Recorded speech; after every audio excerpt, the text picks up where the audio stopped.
নমস্কাৰ জেচিচিৰ সংবাদ পৰিক্ৰমালৈ আপোনাক স্বাগতম জনাইছো ষ্টুডিঅত মই জয়শ্ৰী মেধি প্ৰথমে চাওক আজিৰ সংবাদ শিৰোনাম জাগিৰোডত উপস্থিত অসম চৰকাৰৰ মন্ত্ৰী ইউজি ব্ৰহ্ম অসম মিজোৰাম সীমান্তৰ ঘটনাৰ প্ৰতিক্ৰিয়া প্ৰকাশ লাহৰীঘাটত অব্যাহত আছে ব্ৰহ্মপুত্ৰৰ খহনীয়াত ঘৰ বাৰী হেৰুৱালে বহু পৰিয়ালে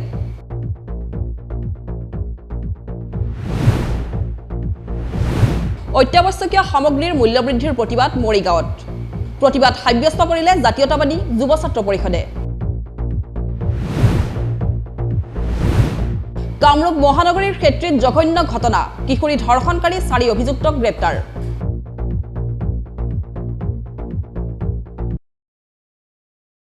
এতিয়া চাওক বাতৰি বিস্তৃত ৰূপত জাগিৰোডত অসম চৰকাৰৰ বস্ত্ৰতাঁত আৰু হস্তশিল্প বিভাগৰ মন্ত্ৰী ইউজি ব্ৰহ্ম উপস্থিত হৈ কেইবাটাও প্ৰকল্প পৰিদৰ্শন কৰে মন্ত্ৰীগৰাকীয়ে বিভাগীয় কাৰ্যসূচীৰ মাজেৰে সাংবাদিকৰ আগত মিজোৰামৰ ঘটনাৰ প্ৰতিক্ৰিয়া প্ৰকাশ কৰে জাগিৰোডত মন্ত্ৰী ইউজি ব্ৰহ্মৰ প্ৰতিক্ৰিয়া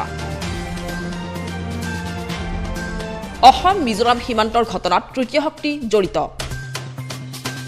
মিজোৰাম আৰু অসমৰ মাজত ডিসপুটটো আমি নিজে চেষ্টা সৃষ্টি কৰিছো তাত হয়তো বা তৃতীয় শক্তি জড়িত আছে জাগিৰোডত অসম চৰকাৰৰ হস্ততাঁত আৰু বস্ত্ৰশিল্প তথা ভূমি সংৰক্ষণ বিভাগৰ মন্ত্ৰী উৰ্খাও গৌৰা ব্ৰহ্ম মঙলবাৰে উপস্থিত হৈ অসম মিজোৰাম সীমান্তৰ লাইনপুৰ ঘটনাৰ প্ৰতিক্ৰিয়া প্ৰকাশ কৰি এই ঘটনাৰ আঁৰত কোনো তৃতীয় শক্তি জড়িত আছে বুলি মন্তব্য কৰে কিন্তু মন্ত্ৰী ব্ৰহ্মই এই তৃতীয় শক্তি কোন সেয়া প্ৰকাশ নকৰিলে অৱশ্যে তেওঁ দুয়ো ৰাজ্যৰ এই সীমা বিবাদ আমি নিজে সৃষ্টি কৰা বুলি তাৎপৰ্যপূৰ্ণ মন্তব্য কৰে নাই এটো খুব বেয়া ঘটনা হৈছে যেহেতু বাউণ্ডাৰীবিলাক আগতে ডিমাৰ্কেট কৰা হৈছে কোনো ডিসপুটটো নাছিল মিজোৰাম আৰু অসমৰ মাজত ডিসপুটটো আমি নিজে চেষ্টা সৃষ্টি কৰিছো তাত হয়তো বা তৃতীয় শক্তি জড়িত আছে যে নৰ্থ ইষ্টত এটা শান্তি বাতাবৰণ আহি গৈছে আৰু ইমান এটা সমিলমিলভাৱে নৰ্থ ইষ্টৰ 7খন ৰাজ্যে মানে মিলা প্ৰীতিৰে এই ভাৰতৰ এইটো অংগটো ডেভেলপ কৰিবৰ কাৰণে এইটো পাৰ্টটো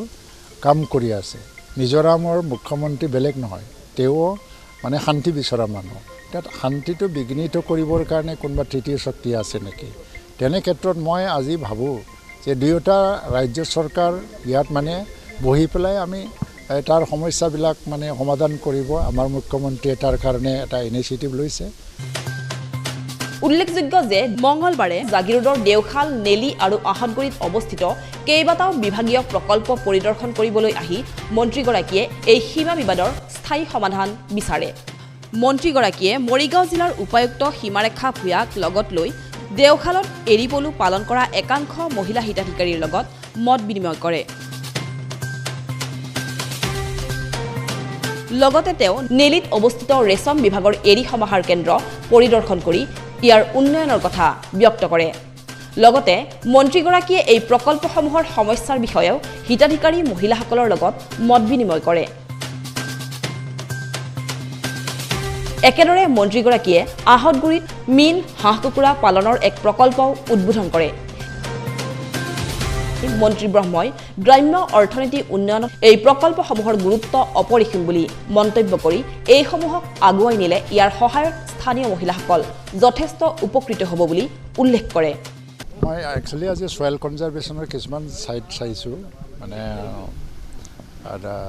আৰু চেৰিকালচাৰ এইটো নেলিৰ যিটো চেৰিকালচাৰ ফাৰ্ম এইটো চাব আহিলোঁ তাৰপিছত বেনিফিচিয়াৰীবিলাকৰ কিছুমান কাম চাইছোঁ ভাল লাগিছে যে চেৰিকালচাৰটো এটা গ্ৰাম্য অৰ্থনীতিত মানে ছেকেণ্ড টু এগ্ৰিকালচাৰৰ পিছত হেণ্ডলুম টেক্সটাইলটো ধৰা হয় আৰু চেৰিকালচাৰটো গাঁৱে এইটো চলে আৰু মৰিগাঁৱত স্পেচিয়েলি চেৰিকালচাৰটো ইমানে এটা গুৰুত্ব দিয়া হৈছে ইয়াত বহুত সমস্যা আছে চেৰিকালচাৰটো খুব মানে পুৰণি এটা ইণ্ডাষ্ট্ৰী হয় গ্ৰাম্য অৰ্থনীতিত ডাঙৰ এটা ভূমিকা লৈছে ডাঙৰ ইণ্ডাষ্ট্ৰীবিলাকে ক'ভিড হোৱাত বা মহামাৰী হ'লে বন্ধ হৈ যায় কিন্তু চেৰিকালচাৰটো বন্ধ নহয় এটা চলিয়ে থাকে এইকাৰণে তিৱা কাউন্সিল আছে তেওঁলোকে মানে এটা ইনিচিয়েটিভ ল'ব লাগিব মই অনুৰোধ জনাইছোঁ আৰু তেওঁলোকৰ ছাজেশ্যন বা পলিচি যিটো ছাজেশ্যন দিব গভৰ্ণমেণ্টক তো পূৰ্ণদমে সহায় কৰি পেলাই এই অঞ্চলটো চেৰিকালচাৰ ছেক্টৰটো বিশেষকৈ ডেভেলপ কৰিবৰ কাৰণে আমি কাম কৰি যাম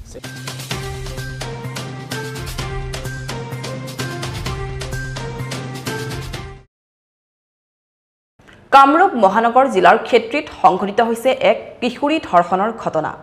অঞ্চলজুৰি ব্যাপক প্ৰতিক্ৰিয়াৰ সৃষ্টি কৰা এই ঘটনাৰ 4 অভিযুক্তক গ্ৰেপ্তাৰ কৰিছে ক্ষেত্ৰী আৰক্ষীয়ে। স্থানীয় লোকে অভিযুক্তৰ উচিত শাস্তি দাবী কৰিছে। কামৰূপ মহানগৰৰ ক্ষেত্ৰীত কিশোৰী ধৰ্ষণৰ ঘটনা।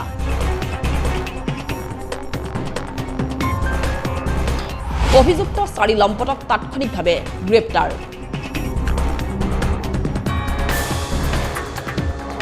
কামৰূপ মহানগৰ জিলাৰ ক্ষেত্ৰী আৰক্ষী থানাৰ অন্তৰ্গত উলনিত সংঘটিত হৈছে এক দলবদ্ধ ধৰ্ষণৰ ঘটনা। 4 লম্পটৰ কামনাৰ বলি হ'ব লগা হ'ল ক্ষেত্ৰীৰ তামহলঙৰ এগৰাকী 12 বছৰীয়া কিশোৰী। ইতিমধ্যে এই ঘটনাৰ লগত জড়িত চিৰঞ্জিত চৰকাৰ, কেশৱ বিশ্বাস, বকুল বৈশ্য আৰু বিকাশ চৰকাৰ নামৰ 4 লম্পটক আৰক্ষীয়ে গ্ৰেপ্তাৰ কৰিছে। উল্লেখযোগ্য যে শনিবাৰে নিশাই এই 4 লম্পটে ভুক্তভোগী কিশোৰীগৰাকীক প্ৰলোভিত কৰি উলনিৰ এটা গেৰেজত সংঘটিত কৰিছিল এই ধৰ্ষণকাণ্ড।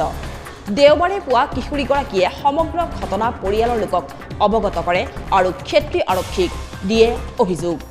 তাৰেই ভিত্তিত তদন্ত কৰি তাৎক্ষণিকভাৱে দেওবাৰে 4 লম্পটক কৰায়ত্ব কৰে আৰক্ষীয়ে।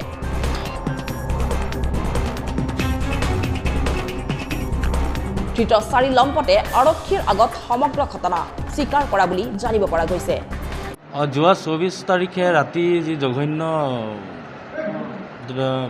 দলবদ্ধ ধৰ্ষণ কৰিলে, কালি আমাক কমপ্লেইনতে এটা কেছ দিয়াত আমি তেখেতলোকক কালিয়ে আমি কেছটো ৰেজিষ্টাৰ কৰি পিনি কালিয়ে আমি গোটেই 4জনকে আমি এৰেষ্ট কৰিবলৈ সক্ষম হওঁ। ইপিনে ধৰ্ষণৰ বলি হোৱা কিশোৰীগৰাকীক আৰক্ষীয়ে স্বাস্থ্য পৰীক্ষা কৰাৰ অন্তত শিশুগৃহলৈ প্ৰেৰণ কৰিছে। কিশোৰীগৰাকীৰ অৱস্থা এতিয়া সুস্থ আছে। তেখেতলোক আমি GMCত মেডিকেল পৰীক্ষা কৰাই দিয়া হৈছে। কৰাই পিনি তেখেতলোক আমি চাইল্ড চেণ্টাৰত ৰখা হৈছে।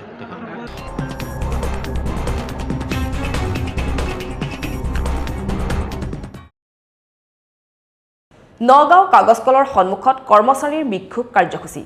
কাগজ কল পুনৰুজ্জীৱিত কৰাৰ দাবীত শুকুৰবাৰে এই প্ৰতিবাদ সাব্যস্ত কৰে শ্ৰমিক কৰ্মচাৰীয়ে। দেশ তথা ৰাজ্যৰ ট্ৰেড ইউনিয়নসমূহৰ নেতৃত্বত আন প্ৰান্তৰ লগতে নগাঁও কাগজ কলতো সাব্যস্ত কৰিলে এই প্ৰতিবাদ।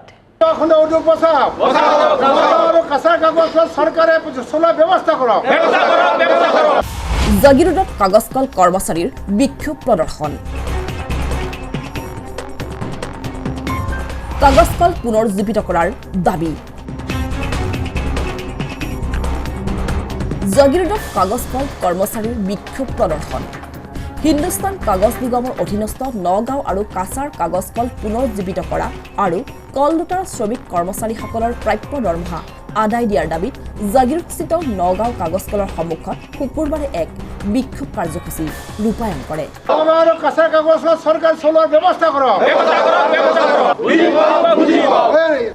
দীৰ্ঘদিন ধৰি বন্ধ হৈ থকা বৃহৎ কাগজ উদ্যোগ দুটা পুনৰ কাৰ্যক্ষম কৰাৰ দাবী উত্থাপন কৰি সেইদিনা দেশ তথা ৰাজ্যৰ ট্ৰেড ইউনিয়নসমূহৰ নেতৃত্বত দেশৰ বিভিন্ন প্ৰান্তত সাব্যস্ত কৰা হয় প্ৰতিবাদ। এই উদ্দেশ্যে শ্ৰমিক ঐক্য জিন্দাবাদ ধ্বনিৰে উত্তাল হৈ পৰে কাগজ কলটোৰ মুখ্য প্ৰৱেশদ্বাৰ। শ্ৰমিক ঐক্য জিন্দাবাদ জিন্দাবাদ জিন্দাবাদ শ্ৰমিক ঐক্য জিন্দাবাদ জিন্দাবাদ জিন্দাবাদ। নগাঁও আৰু কাছাৰ কাগজ কলৰ কৰ্মচাৰীসকলৰ যৌথ মঞ্চ joint Action committee of recognised ইউনিয়নৰ উদ্যোগত কেন্দ্ৰীয় আৰু ৰাজ্য চৰকাৰৰ হঠকাৰিতাৰ বিৰুদ্ধে সৰব হৈ পৰে প্ৰতিবাদকাৰীসকল। উল্লেখযোগ্য যে কাগজ কলৰ কৰ্মচাৰীসকলৰ দৰমহাকে ধৰি অন্যান্য সুবিধাসমূহৰ লগতে কাগজ কল দুটা বন্ধ কৰি ৰখাৰ ক্ষেত্ৰত একাংশ দুষ্টচক্ৰ তথা এজেণ্টে বহুদিন ধৰি গভীৰ ষড়যন্ত্ৰ কৰি আহিছে বুলি অভিযোগ কৰিছে ইউনিয়নৰ ভুক্তভোগী কৰ্মচাৰীসকলে। যিমান শ্ৰমিক সংগঠন আছে এই নগাঁও আৰু কাছাৰ কাগজ কল তথা উদ্যোগবিলাক চৰকাৰে জীয়াই ৰাখিব লগাৰ কাৰণে দাবী জনাই এটা আন্দোলনৰ কাৰ্যসূচী লৈছে সমগ্ৰ ভাৰততে। আৰু আমি সেই ভিত্তিতে আমি আজি নগাঁও কাগজ কলত আমি এই পদক্ষেপ আমি হাতত লৈছোঁ। গতিকে আমি এইখিনিতে ক'ব বিচাৰিছোঁ, JACRU Joint Action Committee of Recognised Union আমাৰ কাগজ নিগম কৰ্মী ইউনিয়ন আৰু ইনটাকে আমি ইয়াত এটা আন্দোলনৰ কাৰ্যসূচী লৈছোঁ। ইয়াত চৰকাৰ নিশ্চয় পদক্ষেপ ল'ব। চৰকাৰক আমি আহ্বান জনাইছোঁ যে চৰকাৰে বুজি উঠক। অসমৰ ৰাইজে অসমৰ জনসাধাৰণে দাবী কৰিছে যে মিলটো চলাব লাগে, কৰ্মচাৰীসকলক দৰমহা দিব লাগে আৰু ইয়াত মানে নিবনুৱাসকলক কৰ্মসংস্থাপন পাব লাগে। মন কৰিবলগীয়া যে কাগজ কলৰ শ্ৰমিক কৰ্মচাৰীসকলে যোৱা 54 মাহে লাভ কৰা নাই দৰমহা। ফলত পানীত হাঁহ নচৰা অৱস্থাৰ সৃষ্টি হৈছে কল দুটাৰ সহস্ৰাধিক পৰিয়ালৰ। শ্ৰমিক ঐক্য জিন্দাবাদ, জিন্দাবাদ, জিন্দাবাদ। শ্ৰমিক ঐক্য জিন্দাবাদ, জিন্দাবাদ, জিন্দাবাদ। জাগিৰোডৰ সমীপৰ টোপাতলিত উদ্যোগী যুৱকৰ কৃষিকৰ্মই আকৰ্ষিত কৰিছে বহুতকে। এইবেলি 28 বিঘা মাটিত যুৱক ৰাজীৱ দলৈয়ে ৰোপণ কৰিছে ব্লেক ৰাইচ, ক'লা জহা, ক'লা বৰা আদি ভিন্ন প্ৰজাতিৰ শালি ধান।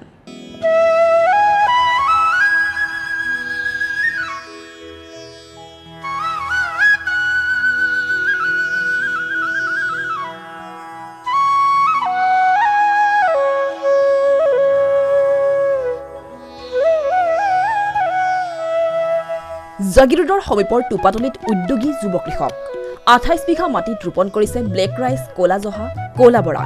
কৃষিকৰ্মত যুৱ প্ৰজন্মৰ মাজত প্ৰায়ে দেখা যায় অনীহা।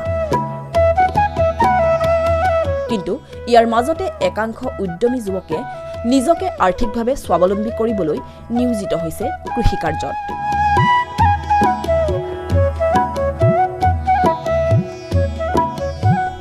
কৰোনা মহামাৰীৰ এই সংকট কালত আত্মনিয়োজনৰ বাবে নামি পৰিছে শাওনৰ পথাৰত।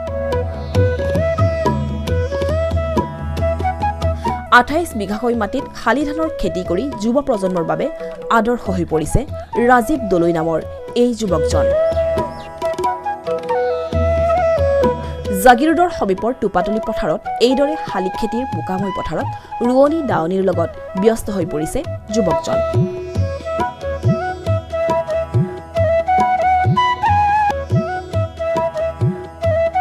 এই 28 বিঘা মাটিত ৰাজীৱে ৰোপণ কৰিছে নাগালেণ্ডৰ প্ৰজাতিৰ ব্লেক ৰাইচ, ক'লা জহা, ক'লা বৰা, আইজং আদি ভিন্ন প্ৰজাতিৰ শালি ধান।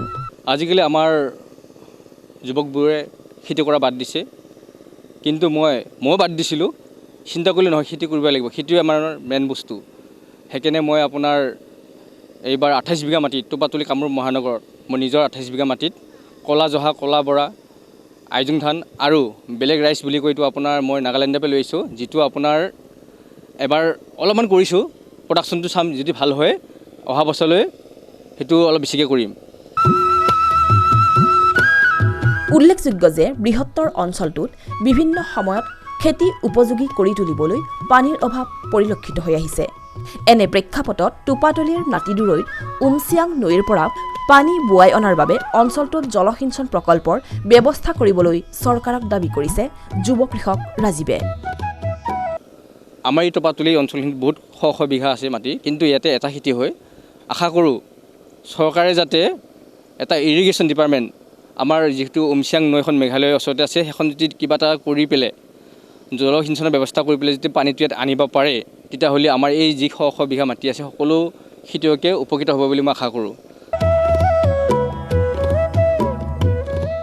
একেদৰে প্ৰধানমন্ত্ৰী কৃষক সন্মান নিধিৰ আঁচনিত বহু পৰিমাণে প্ৰকৃত কৃষক বঞ্চিত হোৱা বুলি অভিযোগ কৰিছে তেওঁ।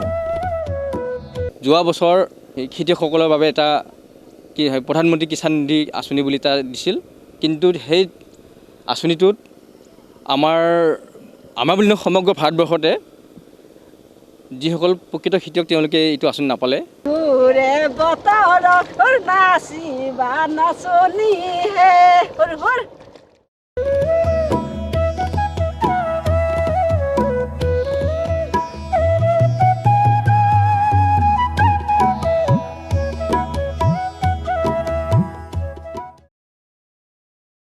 লাহৰীঘাটৰ বৰালিমাৰীত অব্যাহত আছে ব্ৰহ্মপুত্ৰৰ খহনীয়া।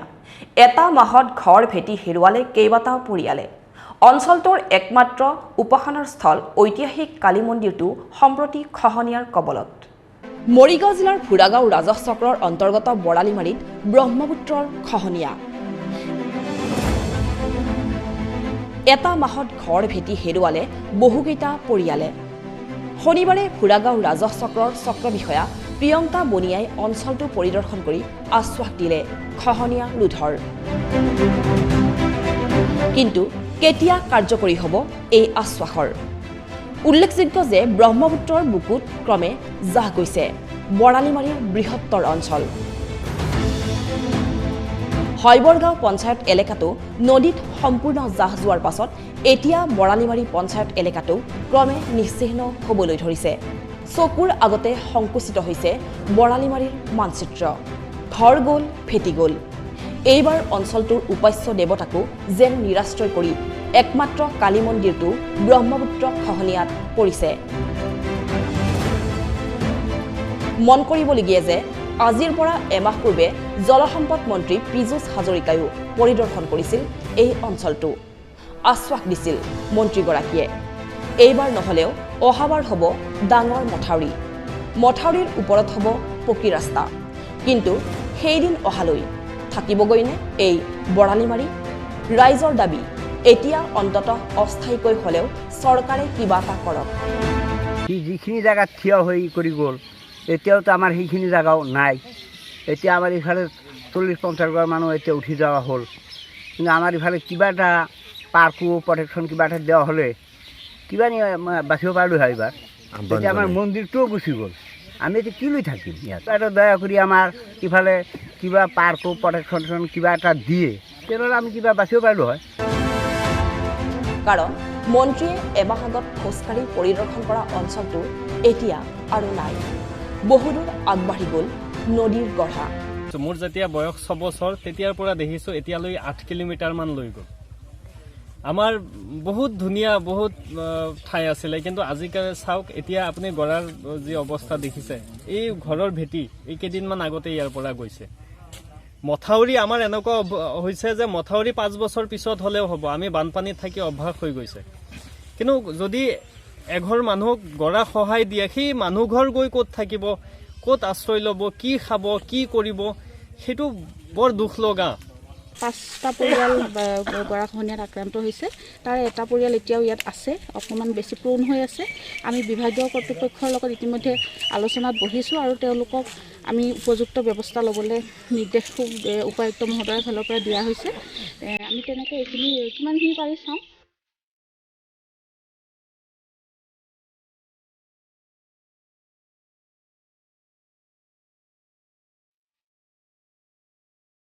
শাওন মানেই কৃষকৰ ব্যস্ততা, কিন্তু এইবেলি বহু অঞ্চলত শাওনৰ পথাৰত দেখা গৈছে বিপৰীত ছবি। পানীৰ অভাৱত শ শ বিঘা কৃষিভূমি ৰোপণ কৰিব পৰা নাই কৃষকে। খৰাং সদৃশ পৰিস্থিতিৰ বাবেই মৰিগাঁও জিলাৰ কৃষকে আপোন পথাৰখনলৈ চাই হাঁহুমুনিয়াহ কাঢ়িছে। এই ক্ষেত্ৰত মৰিগাঁও জিলাৰ কৃষি বিভাগৰ ভূমিকাক সমালোচনা কৰিছে ভুক্তভোগী কৃষকে। শাওনৰ পথাৰত সাধাৰণতে দেখা যায় কৃষকৰ সীমাহীন ব্যস্ততা, কিন্তু এইবেলি বহু অঞ্চলত দেখা গৈছে বিপৰীত ছবি। শাওনৰ পথাৰখন শুৱনি কৰিবলৈ পথাৰত নাই এটুপিও পানী। খাটি খোৱা কৃষকক চিন্তাৰ সাগৰত পেলাই এইবেলি খৰাং সদৃশ পৰিস্থিতিয়ে কোঙা কৰিছে কৃষকক। আপোন পথাৰখনলৈ চাই হাঁহুমুনিয়াহ কাঢ়িছে জাগিৰোডৰ এইসকল কৃষকে। শ শ বিঘা কৃষিভূমি হৈ পৰিছে গৰু ছাগলীৰ চৰণীয়া পথাৰ। প্ৰখৰ ৰ'দৰ তাপত পথাৰতে শুকাইছে শালি ধানৰ কঠীয়া। এই শাওন মাহতে শালি ধান ৰোপণ কৰিব নোৱাৰিলে আগন্তুক দিনবোৰত কি খাই জীৱন নিৰ্বাহ কৰিব, সেই কথা ভাবিও মূৰে কপালে হাত দিছে এইসকল কৃষকে। এইবাৰ আমাৰ যিটো খৰাং হৈছে, আজি আমাৰ ধৰক গোটেই জিলা মৰিগাঁও জিলাই বা গোটেই অসমতে, সেইটো কাৰণে আমি এতিয়া 1 নম্বৰতে আমাৰ শালি খেতিটোৱে নিৰ্ভৰশীল, শালি খেতি আৰু বাও ধান।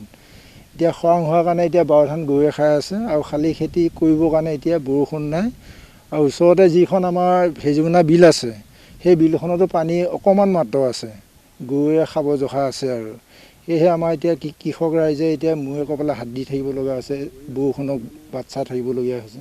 চৰকাৰে যদি কিবা এটা সুবিধা কৰি দিয়া হ'লে, ধৰক আজি জলসিঞ্চনৰ আৰু কিন্তু পাম্প আছে, পাম্প থাকিলে কি হয়, য'ত নেকি আজি 100 টকা বা 90 টকা লিটাৰ, 90 টকা লিটাৰ ভৰি এজন খেতিয়কে কেইলিটাৰ তেল পুৰি খেতি কৰিব। সেইটো কাৰণে বহুতে এতিয়াও মানে হালে বোৱা নাই, আগত এচা বাই থৈ দিছে যদিও এতিয়া সকলোৱে মানে পথাৰত আহে আৰু ঘূৰি ঘূৰি যায়। এয়া জাগিৰোডৰ নাতিদুৰৈৰ বাঘজাপ গাঁও পঞ্চায়তৰ বৃহত্তৰ অঞ্চলৰ কৃষিভূমি। বিল খাল সকলোতে পানীৰ অভাৱ। এই ক্ষেত্ৰত সম্পূৰ্ণৰূপে নিৰ্বিকাৰ হৈ আছে মৰিগাঁও জিলা কৃষি বিভাগ। কাষেৰে কপিলী নৈখন বৈ গৈছে যদিও বৃহত্তৰ অঞ্চলটোত নাই এখনো জলসিঞ্চন আঁচনি। সেয়ে যুগ যুগ ধৰি প্ৰকৃতিৰ ওপৰত নিৰ্ভৰশীল এই কৃষকসকলে অঞ্চলটোত এটা উপযুক্ত জলসিঞ্চন আঁচনি শীঘ্ৰে স্থাপন কৰিবলৈকে চৰকাৰক দাবী কৰিছে। আমাৰ এই বাগজাপ কিষাণৰ ইয়াত আমাৰ কোনো পানী ব্যৱস্থা নাই আজিলৈকে। খেতিয়কে বহুত মানে দুৰ্যোগীৰ সন্মুখীন হৈছে। ইয়াত আমাৰ কাণ সেৱকেও মানে ভালকৈ আমাক কাণ খান নিদিয়ে। আমি বছৰি বছৰি মানে এই পানীৰ অসুবিধাত আমি খেতি পথাৰ একো কৰিব পৰা নাই দুখীয়া কৃষকে। আজি তেলৰ দাম 100 টকা হৈছে লিটাৰ। কেইলিটাৰ পুৰিম আমি? পুৰিবই নোৱাৰোঁ। কিছু এই চোলা বোৰ্ড আহিছিল, এখন আমাৰ এই পথাৰখনত বা দুখন দিয়া হয় আমি দুখীয়া ৰাইজে কৰিবৰ কাৰণে বহুত সুবিধা হ'লে আমি 2 বিঘা হ'লেও কৰিলোঁ হয়। এতিয়া আমাৰ একো সুবিধা নাই, চোলা বোৰ্ড নাই, কোনো জলসিঞ্চনৰ ব্যৱস্থা নাই। আৰু এখন বিল এখন আছে, বিলখনতো পানীৰ অভাৱ। কপিলী নদী এখন আছে ওচৰতে, এতিয়া পানী মানে আমাৰ সুবিধা হৈ আছে, কিন্তু আমাৰ কোনো চৰকাৰৰ জলসিঞ্চনৰ কোনো আঁচনিয়ে আমাক মানে ঢুকি পোৱা নাই। সেয়েহে আমি দুখীয়া ৰাইজে আজি মানে এই খৰাং বতৰত মানে এনেকৈ ঘৰতে বহি হাত সাৱটি থাকিবলগীয়া হৈছে। একেদৰে বৰষুণৰ অভাৱত এতিয়া চন পৰি আছে মৰিগাঁও জিলাৰ আন একাংশ কৃষিপথাৰ। শুকাই তৰাং হৈ পৰা পথাৰখনলৈ চাই চিন্তিত হৈ পৰিছে কৃষক। এয়া মৰিগাঁও জিলাৰ চাৰণবিলৰ কাষৰীয়া অঞ্চলৰ কৃষিপথাৰৰ দৃশ্য।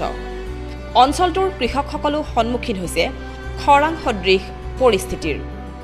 দুৰ্ভগীয়া কৃষকসকলে এনে পৰিস্থিতিত আশাৰে বাট চাইছে মুখলধাৰ বৰষুণৰ। ইফালে ৰাজ্যত দেখা দিছে পেট্ৰল ডিজেলৰ আকাশলংঘী মূল্যবৃদ্ধিয়ে।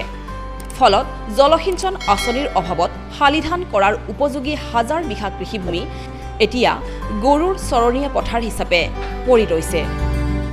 মৰিগাঁও জিলা চাৰণবিলৰ চৌহদত যি 1000 বিঘা অধিক মাটি আছে, এই মাটিবিলাকত আমি এনেকুৱা সময়ত ইয়াত সেউজীয়া হৈ থাকে ধানে, কিন্তু এই বছৰ যিহেতু বৰষুণৰ পৰিমাণ একেবাৰে কম, সেইকাৰণে একাংশ কৃষকে খেতি ওখ মাটিত প্ৰস্তুত কৰি থৈছে যদিও আমাৰ এই মাটিবিলাকত এতিয়ালৈকে ৰুব পৰা অৱস্থাটো অহা নাই। অৱশ্যে এই বৃহৎ এলেকাটোত যিবোৰ দ অঞ্চল দলনি, তাত কোনোৱে কিন্তু 2 বিঘা ধান লগাইছে, কিন্তু এতিয়া হাজাৰ হাজাৰ বিঘা মাটিত আমাৰ কৃষকসকলে যিহেতু ধান লগাব পৰা নাই, ধান ৰুব পৰা নাই, কঠীয়া প্ৰস্তুত হৈ আছে, কিন্তু এনে এটা সময়ত আমি কৃষকসকল যথেষ্ট চিন্তিত হৈছোঁ যে আমাৰ এই বৃহৎ এলেকাটোত যদি আমি কৃষিভূমিত যদি আমি কৃষকে শাওণ মাহৰ 1ম তাৰিখত যদি আমি ৰুব নোৱাৰোঁ, ইয়াৰ পিছত যে লগাব পাৰিম সেইটো সম্ভৱ নহয়। গতিকে আমি চিন্তিত। আৰু ইয়াত যিহেতু চৰকাৰীভাৱেও তেনেধৰণৰ চেলো ফিল্টাৰৰ ব্যৱস্থা নাই, আৰু ব্যক্তিগতভাৱেও 2-1 আছে যদিও যিহেতু তেলৰ দামটো ইমানেই অত্যাধিক, 100 টকা তেল পুৰি কোনো কৃষকে ইয়াত চেলো ফিল্টাৰ পানীৰে খেতি কৰাটো একেবাৰে অসম্ভৱ। তেলত যিটো খৰচ হ'ব, এই খৰচটো কিন্তু ধান কটাৰ পিছত কিন্তু কোনো কাৰণতে নুঠে। সেইকাৰণে আমি কৃষকসকল যথেষ্ট চিন্তিত। চৰকাৰে ইয়াৰ ওপৰত এক পৰ্যবেক্ষণ কৰক। যিহেতু শালি খেতি কৰা এতিয়া পৰিৱেশটো এতিয়ালৈকে অহা নাই, গতিকে পৰৱৰ্তী সময়ত ৰবি শস্যৰ কাৰণে তেখেতসকলে সম্পূৰ্ণ ব্যৱস্থা কৰি দিবৰ কাৰণে আমি চৰকাৰৰ ওচৰত দাবী জনাইছোঁ।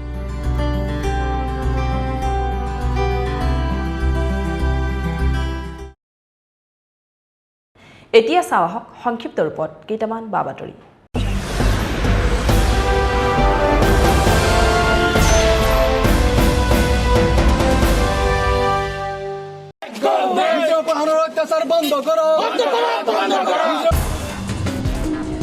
জাগিৰোডতো মিজোৰাম কাণ্ডৰ প্ৰতিবাদ।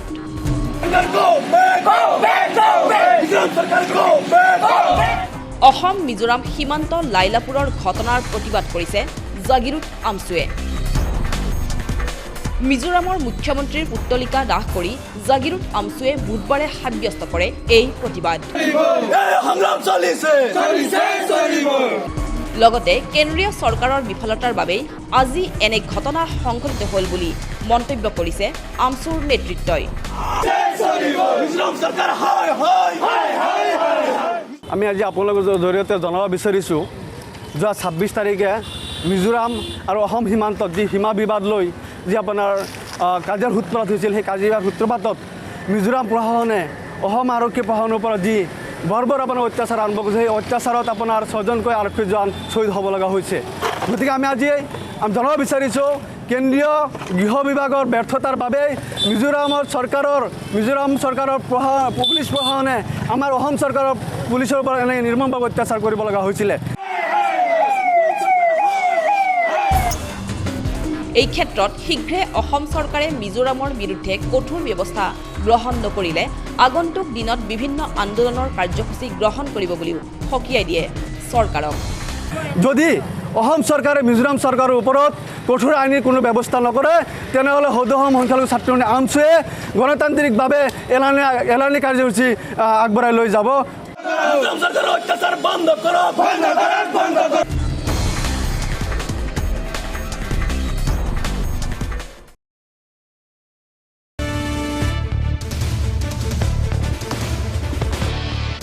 সমগ্ৰ ৰাজ্যৰ লগতে জাগিৰোডতো অব্যাহত আছে ড্ৰাগছ বিৰোধী অভিযান।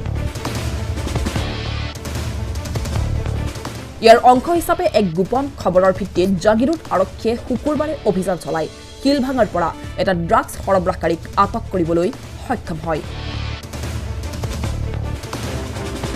ধৃত ড্ৰাগছ সৰবৰাহকাৰীটোৰ নাম হৈছে ফৰিদুল ইছলাম। সৰবৰাহকাৰীটোৰ পৰা আৰক্ষীয়ে 6টা ড্ৰাগছ ভৰ্তি কণ্টেইনাৰ, চিৰিঞ্জ আৰু নগদ ধন জব্দ কৰিবলৈ সক্ষম হয়। প্ৰায় আমি 4টামান বজাত এটা ইনফৰ্মেশ্যন পাইছিলোঁ যে ফৰিদুল ইছলাম বুলি ল'ৰা এজনে তাৰ ঘৰত ড্ৰাগছ মজুত ৰাখিছে, হিৰ'ইন। তাৰপাছত আমি একৰ্ডিংলি পাৰ্টি ওলাই গ'লোঁ, গৈ পেলাই ঘৰত চাৰ্চ কৰা হ'ল। চাৰ্চ কৰি পেলাই আমি টোটেল 6টা কণ্টেইনাৰ পাইছোঁ ছাছপেক্টেড হিৰ'ইন, আৰু লগতে খালী কণ্টেইনাৰ পাইছোঁ এটা, আৰু তাৰ পজিশ্যনৰ পৰা 1150 টকা আমি জব্দ কৰিছোঁ। আৰু ইতিমধ্যে আপোনালোকক জনাওঁ যে সি আগতীয়াকৈও অলৰেডি মানে এৰেষ্ট হৈছিলে, বেলেগ বহু ধৰণৰ কেছত এৰেষ্ট হৈছে। মানে সি তাক হেবিচুৱেল অফেণ্ডাৰ বুলি ক'ব পৰা যায় আৰু মানে সি এৰেষ্ট কৰা হ'ল, এতিয়া জেল হাজতলৈ প্ৰেৰণ কৰা হ'ব। ল'ৰাজনৰ নাম আছিল ফৰিদুল ইছলাম, তাৰপাছত ছান অফ আব্দুল মালেক, ৰাম মন্দিৰ ওচৰতে ঘৰ।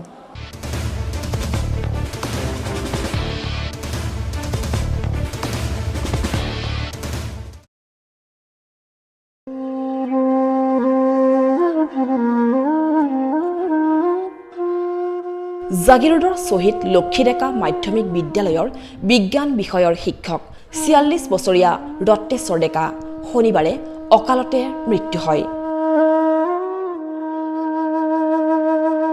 মৃদুভাষী শিক্ষকগৰাকীৰ এনে অকাল বিয়োগত সমগ্ৰ জাগিৰোডতে শোকৰ ছাঁ পৰিছে। শিক্ষকতাৰ উপৰি তেওঁ জাগিৰোডৰ বিভিন্ন সামাজিক আৰু শৈক্ষিক কাম কাজৰ লগত জড়িত আছিল।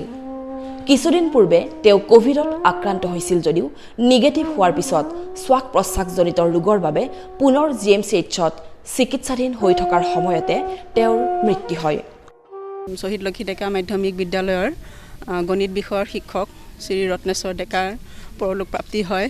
আমি জানিব পৰা মতেদি তেওঁ আজি কিছুদিন ধৰি কৰোণাত আক্ৰান্ত হৈ আছিল, আৰু প্ৰথমতে তেওঁ আমাৰ HPCত যি আমাৰ কৰোণা চেণ্টাৰ আছে তাত এডমিট হৈছিল, আৰু তাৰপিছত তেওঁক মানে GMCHলৈ ৰেফাৰ কৰা হৈছিল, আৰু ক্ৰমান্বয়ে তেওঁ সুস্থ মানে হৈ নুঠাত পিছত পৰ্যায়ক্ৰমে তেখেতক ভেণ্টিলেশ্যনত ৰাখিব লগা হ'ল, আৰু 10 দিনৰ পিছত আজি এইটো ঘটনা ঘটিছে।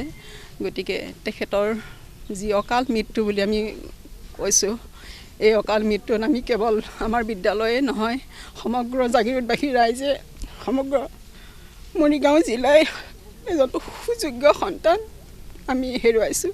মৃত্যুৰ সময়ত তেওঁৰ পত্নী আছে, আৰু পত্নীৰ লগতে তেওঁ 4-5 বছৰীয়া এগৰাকী কন্যা শিশু আছে।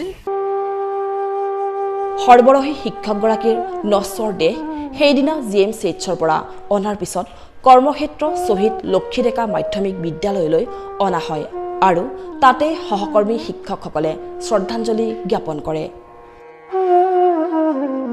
তেওঁৰ মৃত্যুত স্থানীয় বিভিন্ন দল সংগঠন তথা ব্যক্তিয়ে গভীৰ শোক প্ৰকাশ কৰিছে। তেওঁ পত্নী, এটি কণমানি কন্যা শিশু আৰু বহু আত্মীয়ক এৰি থৈ গৈছে। আজি ৰাতিপুৱা শুনিবলৈ পালোঁ 7:30 বজাত তেওঁ পৰলোক প্ৰাপ্তি ঘটে। গতিকে আমি সকলোৱে অতি দুখ প্ৰকাশ কৰিছোঁ। আৰু তেখেতে কিন্তু ক'ভিডৰ ইনজেকশ্যন দুটাও লৈছিলে। লোৱাৰ পাছত তেখেতক ক'ভিডে কেনেকৈ আক্ৰমণ কৰি আজি তেওঁক মৃত্যুলৈ ঠেলিয়াই দিলে। কৰোণা ইনজেকশ্যন লোৱাৰ পাছত এজন ব্যক্তি কেনেকৈ মৃত্যুমুখত পৰিব পাৰে। গতিকে আমি চৰকাৰলৈ এইটো অনুৰোধ যাতে এইটো উচিত তদন্ত হ'ব লাগে। আকৌ GMCত যে এখন গভৰ্ণমেণ্ট হস্পিটেল গভৰ্ণমেণ্ট একো নহয়, আমি সদায় 10,000 20,000 টকা দি আমি মেডিচিন দিয়ে থাকোঁ, সদায় আমি মেডিচিন দিওঁ। আমাৰ খোৱা বোৱা কোনো ফ্ৰী নাই, আমি মাটিত খুৰি আছিলোঁ। চৰকাৰে আমাক একো সুবিধা নাই, IC বিল পৰ্যন্ত লৈছে চৰকাৰে। আমি ফাৰ্মাচীত ঔষধ বিচাৰি যাওঁ, ঔষধ এটা নাপাওঁ, চব টকা ভৰি আমি চেণ্ট্ৰেল আমি ফাৰ্মাচীত ঔষধ কিনিব লগা হৈছে।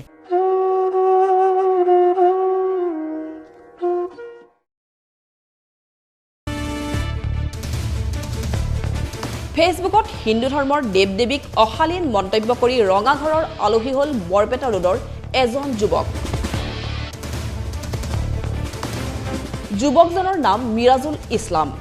হিন্দু জাগৰণ মঞ্চৰ নেতা সত্যৰঞ্জন বৰাৰ ফেচবুক পেজত বৰপেটা ৰোডৰ মিৰাজুলে হিন্দু ধৰ্মৰ বিৰুদ্ধে আপত্তিজনক পোষ্ট দিছিল। তাৰ পিছতেই অসমৰ বিভিন্ন থানাৰ লগতে মৰিগাঁও জিলাৰ ভুৰাগাঁও থানাতো যুৱকজনৰ বিৰুদ্ধে গোচৰ ৰুজু কৰিছিল হিন্দু জাগৰণ মঞ্চৰ কৰ্মীসকলে।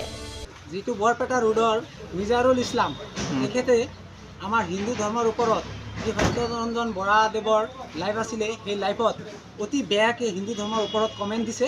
এই কমেণ্টত আমি বহুত দুখ পাইছোঁ আৰু ভৱিষ্যতেও যাতে এনেকুৱা কমেণ্ট নিদিয়ে তাৰ বাবে আমি হিন্দু জাগৰণ মঞ্চৰ পৰা তেখেতক সকীয়াই দিছোঁ আৰু যাতে ভৱিষ্যত এনেকুৱা মন্তব্য নিদিয়ে। তেখেতৰ মন্তব্যৰ ওপৰত আমি ঘোঁৰাগাঁও আৰক্ষী থানাত এজাহাৰ দাখিল কৰোঁ। এজাহাৰ দাখিল কৰাৰ 24 ঘণ্টা নহওঁতে আমাৰ ঘোঁৰাগাঁও আৰক্ষীয়ে তেখেতক কৰায়ত্ব কৰিবলৈ সক্ষম হয়। এই এজাহাৰৰ ভিত্তিতে ভুৰাগাঁও আৰক্ষীয়ে বৰপেটা ৰোডৰ পৰা দেওবাৰে মিৰাজুলক গ্ৰেপ্তাৰ কৰে। উল্লেখযোগ্য যে হিন্দু ধৰ্মৰ আৰাধ্য দেৱতা ভগৱান ৰামচন্দ্ৰ আৰু মা কালী দেৱীক লৈ আপত্তিজনক পোষ্টৰ জৰিয়তে হিন্দু ধৰ্মীৰ স্বাভিমানক আঘাত হনা যুৱকজনৰ বিৰুদ্ধে ভুৰাগাঁও আৰক্ষীয়ে ব্যৱস্থা গ্ৰহণ কৰি সোমবাৰে জেল হাজতলৈ প্ৰেৰণ কৰে। বৰপেটাৰ মিৰাজুল ইছলাম নামৰ ব্যক্তি এজনে ধৰ্মীয় আৱেগ সানি পেলাই এটা অশ্লীল মন্তব্য কমেণ্ট দিছিলে আৰু কমেণ্টৰ ভিত্তি কৰি ভুৰাগাঁও আৰক্ষী আৰু বৰপেটা আৰক্ষীয়ে এখেতক গ্ৰেপ্তাৰ কৰে। মুঠতে কথা হ'ল, এনেকুৱা মানসিক বিকাৰগ্ৰস্ত মানুহ ছ'চিয়েল মিডিয়াত কোনোৱে কাৰোবাক হিন্দু ধৰ্মই হওক আৰু মুছলমান ধৰ্মই হওক কোনো কাৰোৰে ধৰ্ম আঘাত সানি পেলাই কোনো মন্তব্য কমেণ্ট কৰিব নালাগে।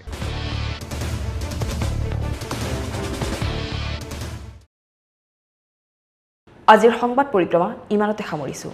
জাগিৰোড, মৰিগাঁও আৰু ইয়াৰ কাষৰীয়া বিভিন্ন অঞ্চলৰ বা বাতৰিলৈ আমি আপোনালোকৰ মাজলৈ আহোঁ প্ৰতি বুধবাৰে সন্ধিয়া আৰু বৃহস্পতিবাৰে পুৱা।